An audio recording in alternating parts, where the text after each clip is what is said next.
Hello दोस्तों, तो स्वागत है आपका मेरे चैनल कॉमर्स मेंटी पे। वापस से आ चुके हैं। आज हम अजम्पशन से शुरुआत करेंगे ये फॉरेस्ट के।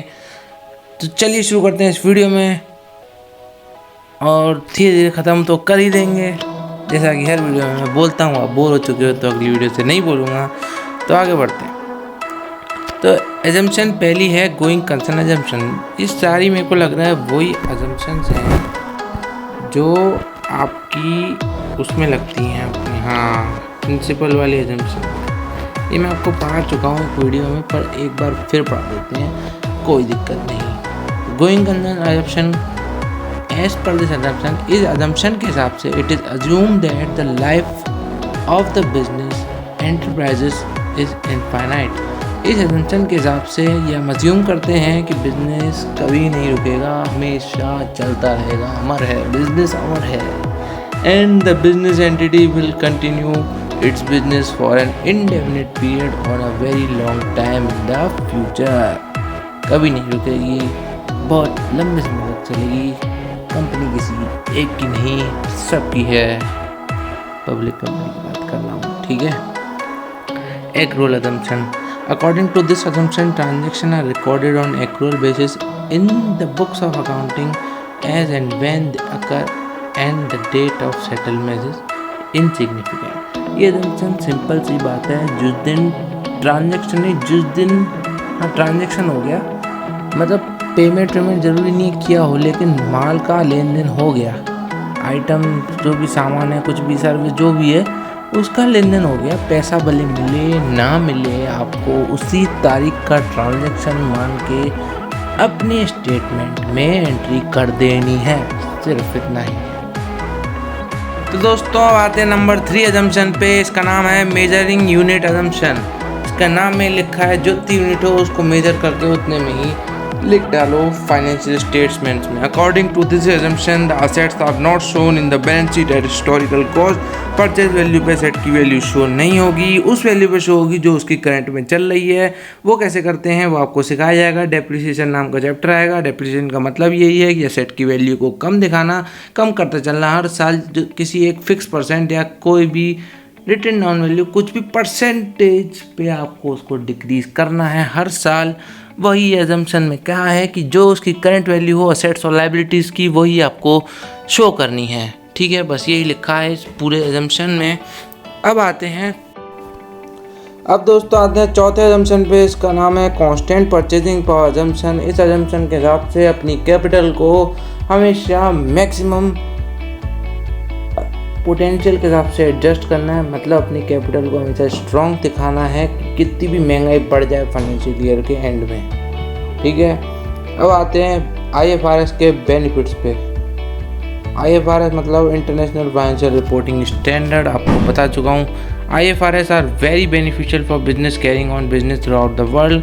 जितने वर्ल्ड में बिजनेस हो रहे हैं बड़े बड़े, उनके लिए IFRS बहुत बेनिफिशियल है। In addition to the enterprise operating globally, IFRS are usually for investor, industry and accounting professional as follows.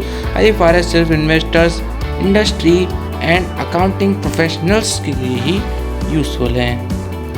पहला इसका बेनिफिट आता है helpful to global business enterprise. आपको पता है कैसे हेल्प करता है कि IFRS बताता है कि आपको कैसे अकाउंटिंग करनी है। अकाउंटिंग के बिना बिजनेस हो ही नहीं सकता, तो इसलिए बिजनेस को हेल्प करती है IFRS, ठीक है। अकाउंटिंग कैसे करनी है वो बताने में।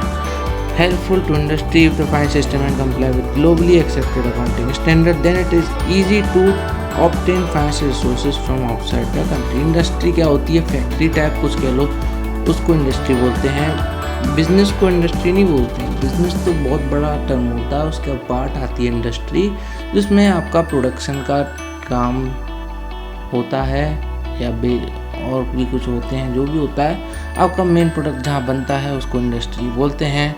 तो हेल्पफुल टू इंडस्ट्री कैसे?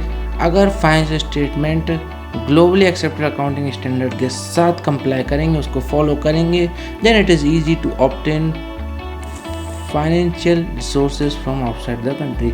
प्रोडक्शन बिजनेस होते हैं तो भाई रिसोर्सेज चाहिए रहते हैं, तो उनको पाने के लिए उसको इंटरनेशनली अगर कोई चीज़ चाहिए, इंपोर्ट एक्सपोर्ट कराना है, तो आपको अकाउंटिंग भी उसकी करनी पड़ती है ग्लोबल रूल्स के हिसाब से।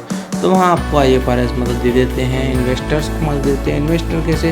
High quality, relevant, reliable, transparent and comparable information. High quality मतलब हाई क्वालिटी आपको जानते हैं, अच्छी वो क्वालिटी आपको समझ जाओ बस, ठीक है। और रिलेवेंट होनी चाहिए, काम की होनी चाहिए, रिलायबल होनी चाहिए, भरोसेमंद, ट्रांसपेरेंट दिखनी चाहिए, आर पार एकदम क्लियर व्यू हो आपका, एंड कंपेरेबल इन्फॉर्मेशन। मतलब कंपेरेबल तो होता ही अकाउंटिंग की परिभाषा ही है कि पिछले और अगले साल की इन्फॉर्मेशन आप कंपेयर कर सकें या दो कंपनीज़ के बीच का कंपेरिजन कर सकें। ऐसी इन्फॉर्मेशन इन्वेस्टर्स को मिलेगी तो वो भी अच्छे फैसले लेंगे और सही जगह इन्वेस्ट करेंगे, क्योंकि कोई भी इन्वेस्टर इन्वेस्ट करता है तो अकाउंट्स को देखता है, फाइनेंशियल स्टेटमेंट को देखता है, उसके बिना वो इन्वेस्ट नहीं करेगा। ये आप बात गाल बांध लीजिए। Helpful to accounting professionals, simple है भाई, अकाउंटेंट्स को तो नॉलेज होनी ही चाहिए इसकी। ये नॉलेज नहीं रखेंगे तो क्या नॉलेज रखेंगे, है कि नहीं। तो सर्विस देनी है भाई, उन्हें तो अकाउंटिंग करनी है मेन, तो उनकी तो वही खास ज़रूरत है IFRS की। IFRS based financial statement, simple है अब ये तो यार। मतलब IFRS पे कौन से फाइनेंशियल स्टेटमेंट, मतलब सभी फाइनेंशियल स्टेटमेंट इस पे भी बनते हैं। जो कोई बड़ा बिजनेस करता है तो उनको इस पे बनाने पड़ेंगे, है कि नहीं। सारे स्टेटमेंट बनेंगे इस पे। Statement of financial position balance sheet को कहते हैं। इसमें असेट आ जाती हैं, लायबिलिटी आ जाती हैं। बता चुका हूँ असेट्स क्या होते हैं, लायबिलिटीज़ भी बता चुका हूँ। इक्विटी क्या होती है? इक्विटी वो कैपिटल को कहते हैं इक्विटी। इक्विटी मतलब जो पैसा ओनर्स इन्वेस्ट करें उसको बोलते हैं equity. Statement of comprehensive income, P&L की बात हो रही है इधर।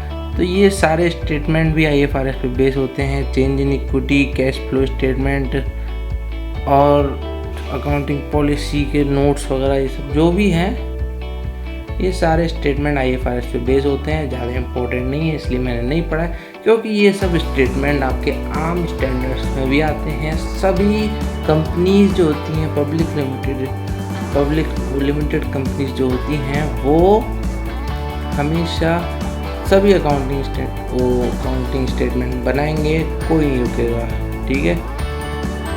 यही था इस वीडियो में। Thank you for watching, bye bye. मिलते हैं आपके अगली वीडियो में। 2 वीडियो और आएंगी, उसके बाद चैप्टर ख़त्म हो जाएगा इंटरनेशनल फाइनेंशियल रिपोर्टिंग स्टैंडर्ड का। उसके बाद आपको थ्योरेटिकल चैप्टर से मुक्ति मिलेगी और प्रैक्टिकल पे आप आ जाएंगे, और प्रैक्टिकल चैप्टर में आपको बोर्ड पे पढ़ाऊँगा। तो एक्साइटेड रहिए, मज़े करिए। तब तक के लिए बाय बाय, और रटिए नहीं, समझिए।